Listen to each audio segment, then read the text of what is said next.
Well, this quite often happens. Ross Atkins, Executive VP and General Manager of the Toronto Blue Jays, joins us on Blair and Barker. Ross, thank you so much for joining us. I did not have this planned, and I'm sure Jeff Passan didn't. Well, you never know with Passan, but just before you were scheduled to come on, Passan tweeted out that the Angels have put Hunter Renfroe, Randall Grichuk, Lucas Giolito, Ronaldo Lopez, and somebody else I'm forgetting on waivers. Just housekeeping here, because I do have to, Hunter Renfroe is a guy that some people might think would fit into this team, if not just now, but down the road. Yep. Would you guys have any interest in adding guys off waivers right now? Yeah, hey, thanks. First of all, thanks for having me on, both of you, Jeff and Kevin. Good to be here with you. And on that front, we will obviously be doing the work. Anything we can do to make our team better, we want to do. I think, collectively, that's a good group of players that will make sure we are prepared to make the right recommendations to ownership. And like I said, any way we can make our major league team better, we're always working to do so. And another housekeeping item, Bo Bichette, we know he went on the 10-day IL today with a quad injury. I think John Schneider said it was mild. What is your sense on what the timeline might be for Bo? Yeah, similar to how John had messaged it in the scrum earlier, is that as he was coming back, felt an aggravation there, and it slowly increased. And we just want to make sure that we get it completely out of there, as we're very hopeful to be playing longer than the regular season, and the impact of that not wanting to be something that lingers. So hopefully it is something that is only the 10-day period, but we will be very cautious in ensuring that when he does come back, he's 100%. Mason McCoy has been selected to the Major League roster. He's going to be active for tonight's game. With injuries to Matt Chapman and to Bo, was there any thought, or will there be any thought to possibly bringing up Aurelvis Martinez or Addison Barge or Spencer Horwitz even, given the injury issues? I mean, we've seen other teams this year bring their guys up from AA and AAA. And I'm just wondering if that's something you guys might be thinking of, if Chappie's out for a while, and if Bo can't come back within 10 days. Yeah, absolutely. All of those guys. There's been so many good stories in AAA this year. Nathan Lucas obviously has been incredible for us in AAA and has had an impact here in the major leagues. Lantigua's had an incredible year. A lot of good offensive stories in AAA, and a couple of them are here already, and Ernie and Davis, and have had great contributions already to date. So Relvis certainly has gotten a lot of discussion already. Addison as well. They are very good players that deserve that consideration. Ross, I've never asked you this about the schedule, and do front offices look down the road to sort of notice, because of the way your team may be hitting or pitching or fielding, there's a little soft part of the schedule, and I think the Blue Jays are starting to be in that. Do front offices, you've been around for a very long time, do you guys ever sit around and go, oh, look, 5 games from now, we're playing this team, this team, this team in a row. Maybe we can get hot and start doing the things that we want to do? You try not to get ahead of yourself and focus on the game that day, the series that you're playing. And obviously there's work to do ahead for each series, but not well beyond that. And there's not much we can do. It's interesting to look at our schedule as it's played out. If you look at the records against the teams that we've played to date, we've had the hardest schedule in baseball. And that is not the case moving forward. It is much more forgiving moving forward. So we're well aware of that. At the same time, it really doesn't matter. We have to do everything we can to win tonight and win each game as we look ahead and be in a good position for that final series of the year. In the past couple of weeks or so, we've heard from people like John Schneider, Kevin Gossman's touched on it, and some others about the Jays lacking a consistent approach at the plate. And I'm wondering, Ross, I look at this team. It's got a young core, but they've been around. It's not like they're all in their first or second year by any stretch of the imagination. What would explain that lack of consistency? Is it is it bad information, bad data, poor communication, or because I don't think any of us expected to see this team have the offensive issues it's had this year. Yeah, well, I say first of all, our offense has actually been okay. We haven't been the third or fourth best offense in baseball that we were a year ago. I think right now in WRC plus we're around 7 or 8 in baseball, which is not a bad place to be, especially considering that we're one of the best defensive teams in baseball. On the run prevention side, we've been exceptional this year since the All-Star break, or even really just the second half. You could make a case that we've been one of the best or the best defensive team in baseball. So the same guys that are helping us score are the same guys that are helping us prevent runs, and there's always that balance.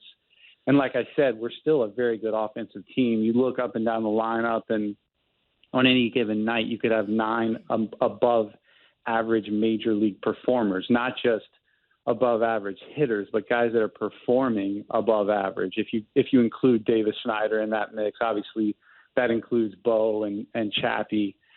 So there are very good players that are having solid years. And one of the things that's been interesting that gets a lot of focus is that we haven't scored as many runs. Some of that is runners in scoring position, which also gets a lot of focus. In order to struggle with runners in scoring position, you have to have a lot of guys on base, which we have had. We are doing a very good job of getting hits and very good job of getting on base. The ball's not going over the fence quite as much, and we're not doing as well as anyone would like. Obviously, sure, it's frustrating when guys get left on second and third or just on second, but they're getting there. And we have felt all year that is going to turn. As it relates to approach and our players' plan on any given night, even when you drill down on that, it looks very similar to the individuals and the team in years past, and controlling what they can control, what they're swinging at, when they're swinging at certain pitches, all looks very consistent with years in the past. And we're still driving the ball. Our exit velos are there. The swing, everything we can see from swing speed is there. It does, obviously I'm not running from the fact that we're not scoring as much, and we do spend a ton of time on that, and we do challenge ourselves on what is the most effective message, what is the most effective communication, and we have to be adjustable and we have to be agile there. Looking back, do you wish you had focused more on landing an impactful middle of the order bat, both in the offseason and look, the trade deadline, if nobody's available, nobody's available. Yeah. But I'm thinking even at the start of the year, do you, looking back now, think that maybe you overestimated some guys and maybe you needed to add that impactful bat? Well, I think Brandon Belt's been that. Kevin Kiermaier has been an above-average major league offensive player as well as an elite defender. So, no, that's not something that I've retroactively looked at. It's hard to look at a roster construction that has George Springer and Vladdy and Bo and Dalton Varsho and Jano, Kirky, obviously Bo, Witt. I mean, I can keep going. Brandon Belt, Matt Chapman. It's hard to look at a roster with that, the depth of Kevin Biggio, Espinal, and think, okay, we need to add to that component, because in order to do it, you have to subtract. So we feel good about this team. We still feel very good about the way it's constructed and built. Not to say that, I'm resting on we're fine and everything will just work itself out. But the team that is in place is a good one, and the individuals we feel very good about. We feel good about their work, and we feel good about in many ways, the results that they can control. We feel good about. It's the results oftentimes that they can't control as much that haven't gone our way. Having said that, we have to do everything in our power to reverse that momentum and make sure that we are scoring enough to win. Vladdy's been really good lately. Obviously, he can hit the ball harder than most humans can hit it. It's like last night, right? It's okay to go 1 for 4 if you're driving in 2 runs, but it's the sort of the 3 non-competitive at-bats that you consistently see. At least I do, and I think fans that watch Vladdy and are rooting for Vladdy and want him to be the Vladdy that we saw a couple of years ago. Ross, is there something that you're seeing that consistently, maybe not this year because, the heat of the moment, it's very hard to walk up to a guy and maybe say, don't do this mechanically or stop swinging at that. It's hard, right? He's still a kid. I hate to say that, but he is. He's learning on the fly here, trying to be the man. And I just wonder, as an organization, is there one thing, one certain mechanical thing that you think if he just tweaked maybe that, we would consistently see that Vladdy, that 3 for 4 sort of I don't want to say every night, that's impossible, but you sort of get the point here. Is there one thing you could see that would make it better? Yeah, it's so interesting with Vladdy. If you think about where he is in his career, what he's already accomplished, how good he's been, even just how good he is right now. Our expectations are set at such an astronomical level, and he is still performing at an above major league average level. I think the whole team, I think the whole league feels that if they're the opposing team, they don't want to see him coming to the plate, and we can't wait to see him come up every night because of the bat speed, because of his swing decisions too. Like some of the things I was talking about, if you look at his strikeouts and walks and just how often he's putting the ball in play. And so oftentimes in the game, balls are hit hard at guys, and he does have a tendency to put the ball, on the ground some, which I think becomes magnified when you have so many guys on base and they're, able to turn it into an out at second and sometimes a double play. But the things that he can control are all so consistent and so sound. And I just remain so impressed by what he's been able to handle thus far and how he answers the bell every day and just how hard he comes to work every single day. He never gets down on himself. And there's no one that wants it more than any human being on the planet than for him to be the hero on any given night. And the way he's handled that thus far has been remarkable. And so one thing mechanically, no, I think he's such a rhythm hitter, Kevin, as you know, like that is, and his rhythm, it's such a hard thing to nitpick, but you will see from time to time that the rhythm isn't quite as in sync, but there's nothing that you can say, this is the reason for that or the reason that's happening. He doesn't really like it. He has a very aggressive swing, but it's not like he gets really big or really long.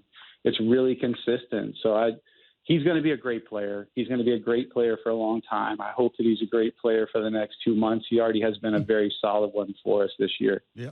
Is there any concern that maybe there are too many voices in Vladdy's head talking to him about hitting? We saw Wilton up here earlier this year. I know Victor and Eddie have been around. You've got hitting coaches, obviously. Look, it's an old baseball thing. Like, for God's sake, just simplify it. Yeah. Right? No, honestly, there's a baseball thing. Just simplify it. Go up and hit the fastball. Is there something to be said for that, Ross? Well, that's such a long discussion, right? There's so many layers to that. So if you're just talking about the first aspect of it, of too many voices, Vladdy's had that his whole life. His entire life, he has had people telling him how special he is, how talented he is, and then opinions and ideas on things he could do to be even better, or when things aren't going to the astronomically high level that people expect of him.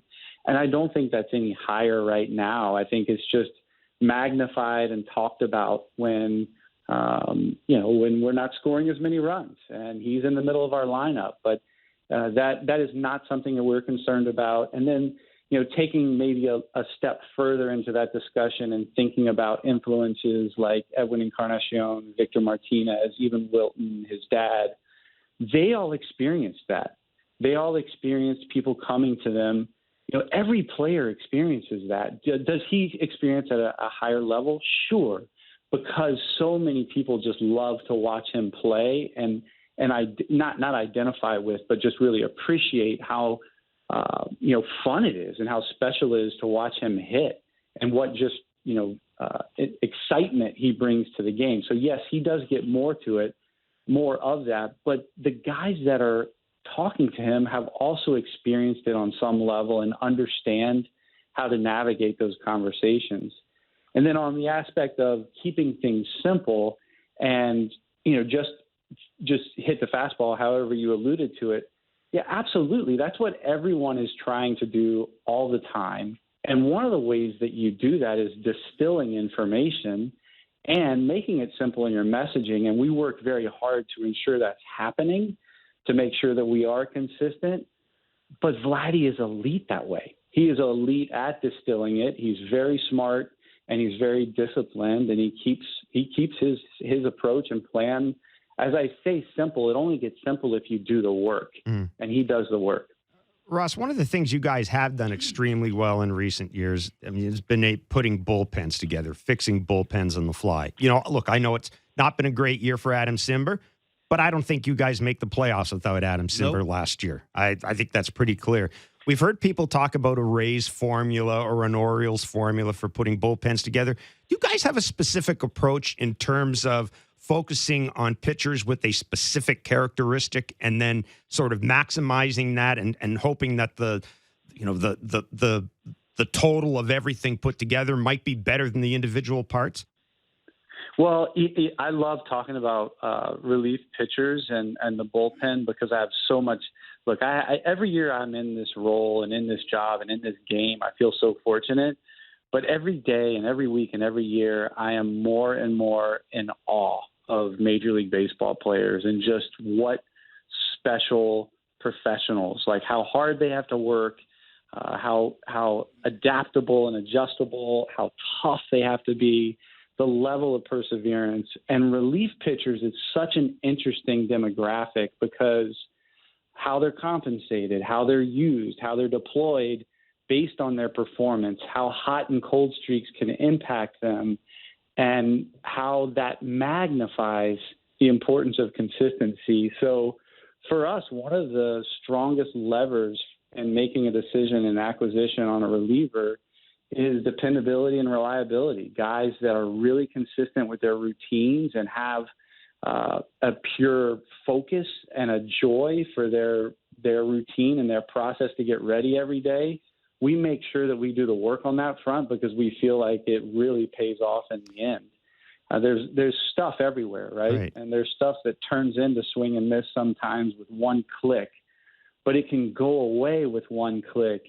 It's remarkable. I wish fans could have a lens into Jordan Romano and Timmy Mays' routine on a daily basis, which never wavers, and it doesn't end until an hour after the game.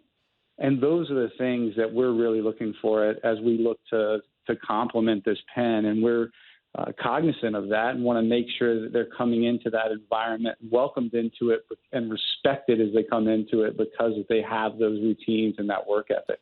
Ross, last question before we let you run. Look, I mean, the bar was set high for this team. If it fails to make the playoffs, you know, can we expect changes? And I'll ask you, frankly, how worried are you about your job if this team misses the postseason? Yeah, listen, we're always trying to get better regardless. Even if we win the World Series, we're going to be thinking about how we can make improvements. So that's just how we operate and how we exist. And similarly on my job and, if I'm worried about my job, then I'm not doing my job. Mm-hmm. We ask our players to come in and control what they can control and focus on what they can focus on to be the best either contributing player or everyday player. And it's the same way I go about my job every day is what can I do to help improve this organization and team, and how are we going to win tonight? Ross, listen, we appreciate your time and your candor. Thanks so much. Absolutely. Good luck. Okay. All right, Jeff. See you, Kevin.